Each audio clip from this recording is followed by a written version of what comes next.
Title: The Night of the Plantings and the Waves of Treason. Part 1. The bitter taste of waiting. The restaurant La Fontana exuded a tranquil elegance with its white linen tablecloths, and the candlelight danced in the crystal glasses. Ricardo, a man whose maturity was reflected in his silver temples and the seriousness of his gaze, adjusted his tie for the umpteenth time. The reservation for us, made with the hope of rekindling the spark with Elena, his wife of almost 2 decades, now seemed a cruel mockery of fate. The message, concise and cold as an iceberg, resonated in his mind. Ricardo, I'm sorry. I won't be able to make it. Something came up at the office. Disappointment was an old acquaintance, an uninvited guest who lately sat frequently at his table.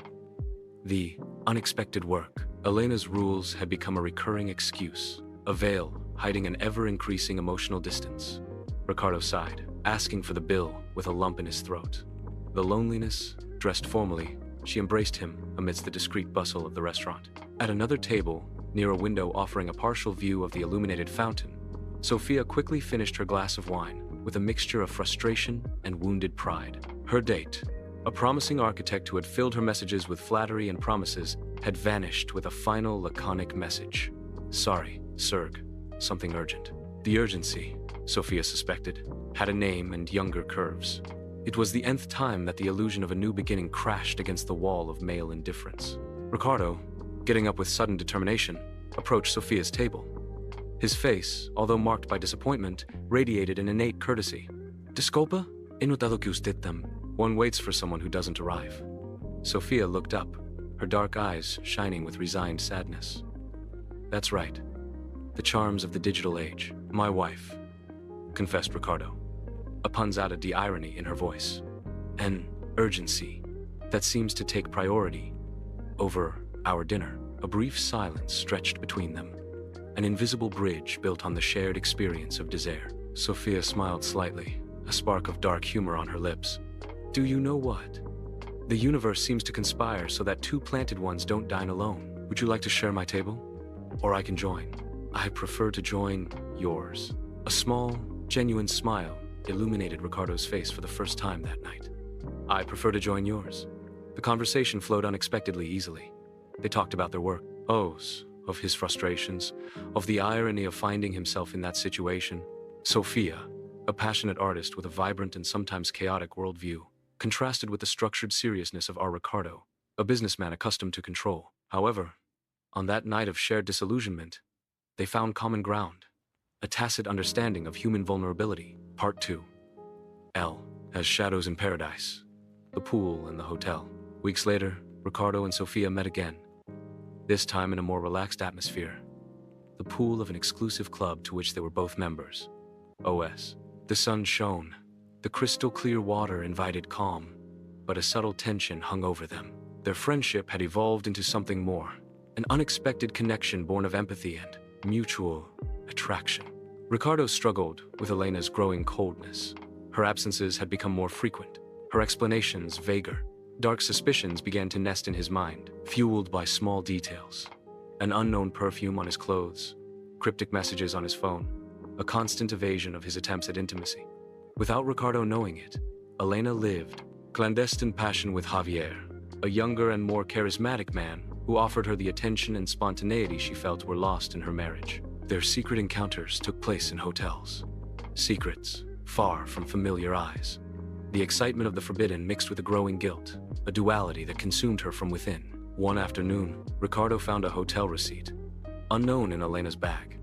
The date and time did not coincide with any of her supposed work commitments. The knot in her stomach tightened until it hurt. The betrayal, until then a shadow bra vaga, was beginning to take concrete form.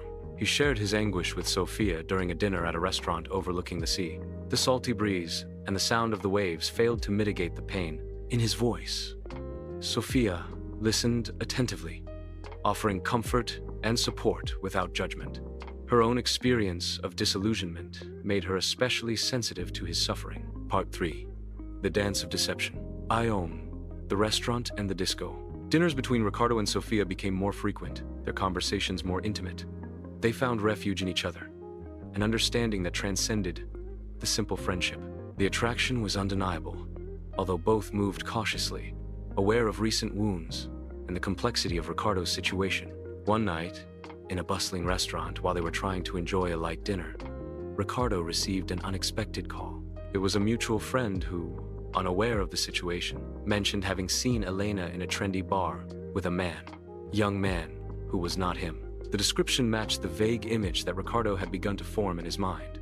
The news hit him like a sledgehammer. The denial was shattered, leaving him. I discovered the harsh reality of infidelity. Fury and pain mixed in a bitter cocktail. I need to leave, said Ricardo, abruptly rising from the table. Sophia looked at him with concern. Ricardo, are you all right? I don't know, he responded with a broken voice. I think my wife is cheating on me. Driven by a mixture of rage and the need to confront the truth, he went to the bar his friend had mentioned. The music was deafening. The strobe lights created an unreal atmosphere. And there, in a dark corner, he saw them. Elena, laughing and kissing passionately, with a much younger man. Ricardo's world stopped. The scene before his eyes was a direct stab to the heart. He felt the betrayal like an icy poison running through his veins. He remained realized, observing the intimacy of others like a silent spectator of his own emotional shipwreck. Part 4. The confrontation and the waves of truth. The hotel and the beach. The confrontation was inevitable, ble dolorosa. It took place in the hotel room where Elena and Javier were. Ricardo burst into the room, his face pale and his eyes full of contained fury. The silence following his arrival was deafening, broken only by Elena's sobs and Javier's defiant stare. The words were sharp knives that cut the air, revealing a web of lies. Elena tried to justify herself, talking about feeling neglected, about Ricardo's lack of attention. But her excuses sounded hollow and selfish to the ears of a wounded man. Javier, for his part, he showed himself arrogant and disdainful, further fueling Ricardo's rage. The truth came to light, like a furious tide, dragging with it years of broken trust and promises. Ricardo felt empty, stripped of the illusion of lasting love. Betrayal had not only broken his heart, but had also shattered the image he had of his own life. After the painful confrontation, Ricardo sought refuge in the solitude of the beach. The sound of the waves breaking on the shore was an echo of the storm that raged within him. He walked for hours, letting the sea breeze. Then, he shed tears, and that the infinite horizon helped him put his pain into perspective. Sophia found him there, sitting on the sand, his gaze lost in the sea. She approached silently, and he sat beside her, offering his presence without words. In that moment of extreme vulnerability, they found mutual comfort, a silent connection that spoke of understanding, deep. Part 5. The hangovers of love and the new shores. The restaurant and a new beginning. The following days and weeks were a whirlwind of emotions.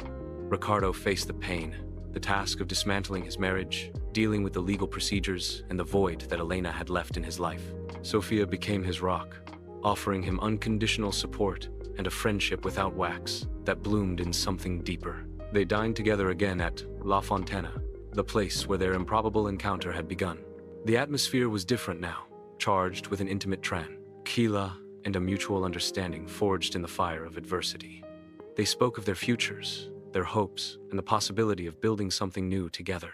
The attraction that had arisen from their first encounter had strengthened over time, fueled by shared vulnerability and unconditional support. Ricardo saw, in Sophia, a light in the darkness, a strong woman, compassionate, that had helped him heal his wounds and believe in love again. Sophia, in turn, found in Ricardo a stability and emotional depth that she longed for.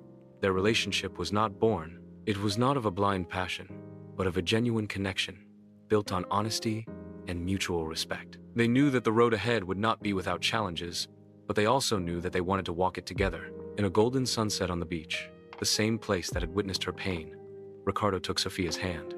I don't know what the future holds for me, he said sincerely, but because I want to face him with you. Sophia smiled at him, her eyes shining with a promise of hope. Me too, Ricardo. While the waves continued crashing on the shore, carrying with them the res from the ashes of the past, Ricardo and Sophia looked towards the horizon, towards a new beginning, towards a love that had been born from the ashes of betrayal and disillusionment. The night of the plantings, which had, beginning with the bitterness of solitude, he had sown the seeds of an unexpected and profound connection, demonstrating that sometimes, even in the darkest moments, life can offer us new opportunities to love and be loved.